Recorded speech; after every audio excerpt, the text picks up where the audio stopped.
मुरबाड तालुक्यातील देवगाव येथे राहणारा किशोरचंद्र कार्तिक साहू हा वय 42 वर्षाचा मूळचा ओडिसा रहिवासी होता. मागील जवळपास 20 वर्षापासून तो मुरबाड येथे वास्तव्यास होता. सुरुवातीला तो नातेवाईकांसोबत राहत होता, मात्र त्याचा 2014 मध्ये शुभप्रिया हिच्याशी विवाह झाला. त्यानंतर तो आणि त्याची पत्नी असे दोघे मुरबाडमध्ये भाड्याच्या घरात राहत होते. सारं काही सुरळीत सुरू होतं.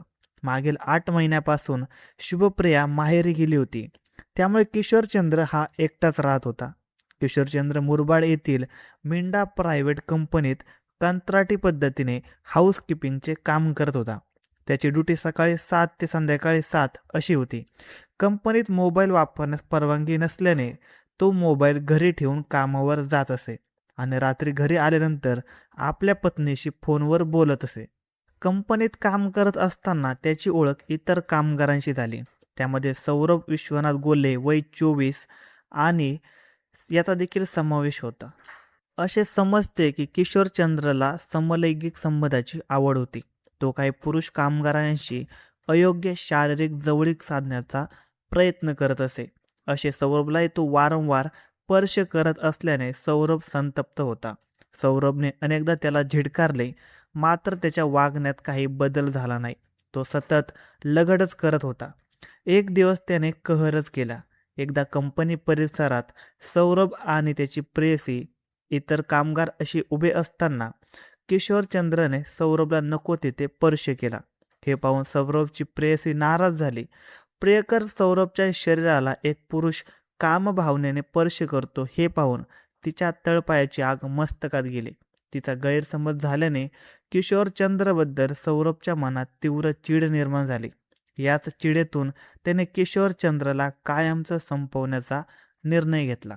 25 जून 2026 रोजी सायंकाळी कामावरून सुटल्यानंतर सौरभने त्याचा मित्र ज्ञानेश्वर दत्तात्रय कंटे याला आपल्या मागे मोटरसायकलवर घेऊन येण्यास सांगितलं. त्याने एका हार्डवेअर दुकानातून धारदार चाकू विकत घेतला आणि लोखंडी रॉड सोबत घेतला. दोघे किशोरचंद्रची ड्युटी संपण्याची वाट पाहत थांबले. संध्याकाळी 7च्या सुमारास किशोरचंद्र कंपनीतून बाहेर पडताच सौरभने त्याला गाठलं. तो त्याला म्हणाला, चल आज मी तुझी इच्छा पूर्ण करतो. किशोरचंद्र घरी एकटाच असल्याने त्यालाही घरी जाण्याची घाई नव्हती. त्यातच त्याच्या मनासारखं सुख मिळणार असल्याने तो लगेच तयार झाला. पण जायचं कुठं हा प्रश्न होता. त्यावर सौरभ म्हणाला की जंगलात जाऊ, तिथे कोणी नसतं. हे ऐकून किशोरचंद्र सौरभला आपल्या मोटरसायकलवर बसवून कल्याण अहिल्यानगर मार्गावरील मामनोली गावाजवळ जंगलात घेऊन गेला. त्या दोघांच्या पाठोपाठ ज्ञानेश्वर हा निघाला होता. मामनोली जंगलाजवळ पोहोचल्यानंतर सौरभने अंदाज घेतला. त्याने किशोरचंद्रला सांगितले की जंगलात आत निर्जन भागात जाऊ. मग किशोरचंद्रने मोटरसायकल रस्त्याला लावली आणि सौरभला घेऊन तो जंगलात पायवाट्याने चालत निघाला. रस्त्यापासून काही अंतर आत गेल्यानंतर दोघे पायवाट्याने चालू लागले. आज आपल्याला हवं ते सुख मिळणार या खुशीत किशोरचंद्र निघाला होता. त्याला माहीत नव्हते की त्याच्या पाठोपाठ त्याचा काळ येत आहे. त्याच्या मागून चाललेल्या सौरभला फक्त संधी हवी होती. जंगलात गेल्यानंतर त्याला अंदाज आला तसा त्याने लोखंडी रॉड हातात घेतला. दुसऱ्या क्षणी त्याने किशोरचंद्रच्या डोक्यावर जोरदार वार केला. तो खाली पडला तसा क्षणाचाही विलंब न लावला त्याने चाकूने त्याचा गळा कापून हत्या केली. पाहता पाहता किशोरचंद्र हा ठार झाला होता. मग त्याच्या गळ्यातील सोन्याची चैन काढून सौरभने तिथून पळ काढला. तोवर घटनास्थळापासून काही अंतरावर ज्ञानेश्वर येऊन थांबला होता. सौरभ त्याच्या मोटरसायकलवर बसला आणि दोघे सुसाट वेगाने निघून गेले. या खुनाला वाचा फुटणार नाही असं सौरभला वाटत होतं. त्या रात्री नेहमीप्रमाणे किशोरचंद्रचा फोन न आल्याने शुभप्रियाला चिंता वाटू लागली. तिने वारंवार फोन केले, मात्र प्रतिसाद काही मिळाला नाही. अखेर तिने घरमालकाला घरी जाऊन पाहण्यास सांगितले असता किशोरचंद्र घरी आलेला नसल्याचं समजलं. मात्र त्याचा मोबाईल घरातच वाजत होता. कंपनीतील सहकार्याने तो कामावर निघून गेल्याचे सांगितल्याने परिस्थिती अधिकच संशयास्पद बनली. शुभप्रियाने ही माहिती आपल्या मेहुण्याला दिली.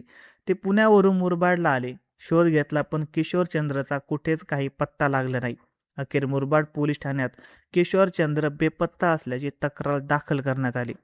दरम्यान 28 जून 2026 रोजी टिटवाळा परिसरातील कल्याण तालुका पोलीस ठाण्याच्या हद्दीत मामनोली गावाजवळ एका अनोळखी पुरुषाचा कुजलेल्या अवस्थेत मृतदेह आढळल्याची माहिती महिला पोलीस पाटलाने वरिष्ठ पोलीस निरीक्षक यांना दूरध्वनीवरून दिली. माहिती मिळताच सहाय्यक पोलीस निरीक्षक व त्यांचं पोलीस पथक हे घटनास्थळी पोहोचलं. तिथे एका पुरुषाचा मृतदेह अत्यंत कुजलेल्या अवस्थेत आढळला. परिसरात तीव्र दुर्गंधी पसरली होती. मृतदेहापासून काही अंतरावर एक मोटरसायकल उभी असल्याचं पोलिसांच्या निदर्शनास आलं. घटनेची माहिती वरिष्ठ अधिकाऱ्यांना देण्यात आली. पोलिसांच्या अंदाजानुसार हा खून असल्याचं स्पष्ट झालं आणि गुन्हा उघड करण्यासाठी विशेष तपास सुरू करण्याच्या सूचना देण्यात आल्या. मृतदेहाजवळ मिळालेल्या ओळखपत्रावरून मृताची ओळख किशोरचंद्र कार्तिक साहू अशी पटली होती. मुरबाड पोलीस ठाण्यात नोंद असलेली मिसिंग ही त्याच व्यक्तीची असल्याचे निश्चित झाले. घटनास्थळाचा पंचनामा करून मृतदेह शवविच्छेदनासाठी शासकीय रुग्णालयात पाठवण्यात आला. त्यानंतर 28 जून 2026 रोजी खुनाचा गुन्हा दाखल करण्यात आला. स्थानिक गुन्हे अन्वेषण शाखेचे पोलीस निरीक्षक व त्यांची टीम यांच्या नेतृत्वाखाली 6 स्वतंत्र तपास पथके तयार करण्यात आली. किशोरचंद्रचा खून कोणी आणि का केला हे शोधण्यासाठी विविध अंगांनी तपास सुरू झाला. पत्नी शिवप्रिया हिची चौकशी करण्यात आली. तिच्या मोबाईलचे कॉल डिटेल रेकॉर्ड तपासण्यात आले, मात्र संशयास्पद काही जाणवलं नाही. दुसरीकडे घटनास्थळाकडे जाणाऱ्या रस्त्यावरील CCTV फुटेज तपासण्यात आलं. त्यामध्ये पावसाळी रेनकोट घातलेल्या 2 व्यक्ती मोटरसायकलवरून जंगलाच्या दिशेने जाताना दिसल्या, तर परत येताना एकच व्यक्ती हातात रेनकोट घेऊन जाताना दिसत होती. चेहरा स्पष्ट दिसत नव्हता, मात्र त्याची क्रीम रंगाची पॅन्ट आणि बूट पोलिसांच्या लक्षात राहिले. यानंतर मिंडा कंपनीतील सर्व CCTV फुटेज तपासण्यात आले. अशाच प्रकारे कपडे घातलेल्या अनेक कर्मचाऱ्यांची चौकशी झाली, तर ठोस धागा मिळाला नाही. कंपनीतील कामगारांची हजेरी, पंचिंग रेकॉर्ड, मोबाईल लोकेशन आणि कॉल रेकॉर्ड तपासण्यात आले. सुरुवातीला कोणताही ठोस पुरावा मिळाला नाही, मात्र तपासादरम्यान पोलिसांना माहिती मिळाली की काही माथाडी कामगारांची उपस्थिती स्वतंत्र नोंदवहीत नोंदवली जात असे. त्या कामगारांची माहिती, मोबाईल लोकेशन आणि कॉल तपशील तपासण्यात आले. सुमारे 25 दिवसाच्या सातत्यपूर्ण तपासानंतर पोलिसांना मोठं यश मिळालं. सौरभ गोल्हे आणि ज्ञानेश्वर कंटे यांच्या मोबाईलचे लोकेशन 25 जूनच्या संध्याकाळी घटनास्थळाजवळ असल्याचं आढळलं. दोघांना ताब्यात घेऊन चौकशी करण्यात आली. सुरुवातीला त्यांनी उडवाउडवीची उत्तरं दिली, मात्र तांत्रिक पुरावे समोर ठेवल्यानंतर त्यांनी गुन्ह्याची कबुली दिली. सौरभने वाढत्या चिडीतून खून केल्याचं आणि ज्ञानेश्वरने त्याला मदत केल्याचं स्पष्ट झालं. पोलिसांनी दोन्ही आरोपींना अटक करून गुन्ह्यात वापरलेला लोखंडी रॉड, धारदार चाकू आणि मृताची सोन्याची चैन ही जप्त केली आहे. धन्यवाद मित्रांनो. अशाच नवनवीन क्राईम स्टोरी ऐकण्यासाठी आजच आपला YouTube चॅनल क्राईम कट्टा याला सबस्क्राईब करा.